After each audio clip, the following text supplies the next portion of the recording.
Healthy plants need healthy soil for healthy growth. To be able to precisely absorb what plants need, the soil needs to contain minerals and the necessary soil life. Research shows that the widespread use of synthetic fertilizer leads to soils that no longer have the required biology for healthy plant growth. Fertilizer comes from a time in which there was no understanding of the long-term effects on the soil. For farmers, fertilizer was a miracle. The harvests doubled, and growers were able to provide the required food for a growing population. But now, after years of using synthetic fertilizers, the effects on soil quality are apparent. Increasingly, it is seen that fewer nutritional minerals remain in the soil, resulting in plants that quickly become weak and diseased. They are no longer protected by bacteria and fungi, but instead are attacked by them. As well as this, using fertilizer means that these days, farmers need to plow deeper as the ground becomes quickly compacted. This is a costly business for farmers and is disastrous for the soil. There is a better way. It is not widely known, but the roots of plants are able to develop more easily in an environment rich in old roots. Here you can see the current plowing method, in which the soil is turned to 25 centimeters. This means that the plant really struggles to reach the thousands of passageways that other plants have created with their roots. They often don't even reach through the plow pan, which is caused by plowing the land with heavy machinery.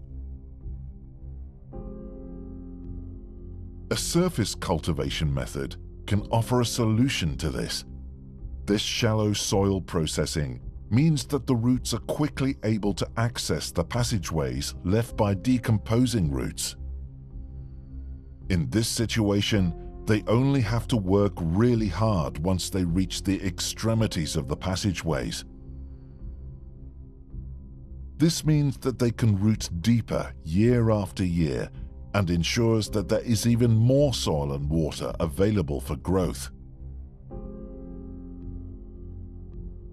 Dealing with diseases by spraying does little more than suppress symptoms. A healthy plant is able to the problem of over-fertilization. The vicious circle must be broken. The question that we must ask ourselves is, how can we improve the soil? The answer is surprisingly simple, but requires some explanation.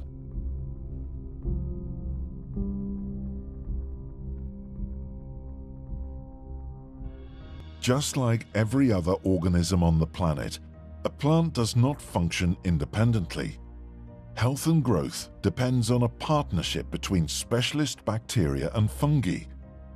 Plants, fungi, and bacteria form a wonderful system based on trading products. How does it work? Fungi and bacteria supply nutrients from the soil that would otherwise be hard to reach. In exchange for this, plants supply sugars in the form of glucose. To explain this system, we will explain bacteria and fungi separately.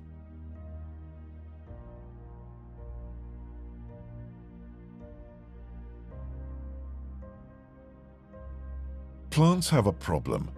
Their fine absorption roots have a limited capacity. They only use 4 to 7% of the soil volume and are, on average, not thicker than a hair. They don't live long, only 1 to 3 weeks. As you can see, plants need external help. Plants use their absorption roots to forge a partnership. If they can't find partners, they'll die. If they succeed, it's the start of a beautiful relationship. From now on, a symbiosis can be created. Minerals are hard to mine from the soil, but rhizobacteria are specialized in this process, particularly when it comes to releasing phosphate, which is very important for the plant. These bacteria also carry out countless other important tasks. including one which is very special. Rhizobacteria form a sort of natural defense system around the roots. Anything attacking the plant is kept outside by the physical presence of these rhizobacteria. They ensure that there is no room for disease-causing bacteria. They have their own interest in this because the plant provides them with food. However, the bacteria also need help. They are not travelers. The bacterial colonies do not move back and forth from minerals to the roots.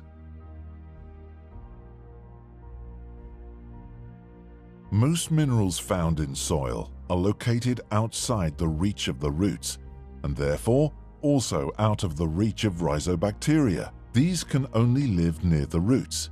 As we have seen before, the zone of absorption is therefore very limited. Mycorrhizal fungi are able to drastically increase this absorption capacity.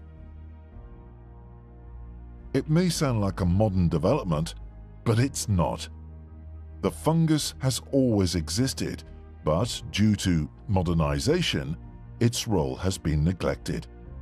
Due to many years of using synthetic fertilizers, mycorrhiza is only very sporadically found in agricultural soils. Mycorrhizal fungi have always lived in symbiotic relation with the plant roots.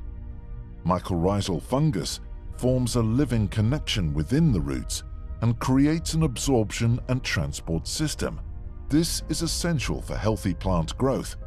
Mycorrhiza in the roots is just as normal as chlorophyll in the leaves. This is beyond doubt. As stated before, the absorption roots of plants are 0.2 millimeters thick. This means that they can only grow in macropores, as shown here. Now we zoom in to see what happens when the plant gets help from the mycorrhizal fungus. The fungal threads are even thinner than most bacteria. They are only as thick as 3 microns. This means that these thin threads grow easily in the micropores, where the majority of nutrients and water are stored. Without help, a plant would never be able to reach these areas. It's not just the roots, but also the fungal threads that are responsible for the absorption of nutrients and water. The long, thin fungal hyphae that fully takes over the absorption of materials from the roots are able to provide disease resistance. Distantly located minerals that are bound to iron and calcium are now easier to absorb. These fine threads or hyphae can easily be a kilometer long in just 1 teaspoon of soil. Mycorrhizal fungi cause absorption capacity to be 7 times higher in average. This means that growing can be done with less water and that weeds have far less chance to thrive due to competition for space. The benefit to the fungi is the glucose produced by the plants. For the plants, the benefit is a larger absorption zone. This unique and constant interaction between the plant, bacteria and fungi creates a really fantastic symbiosis. The payout that the plant provides to its partners is water, minerals, and glucose.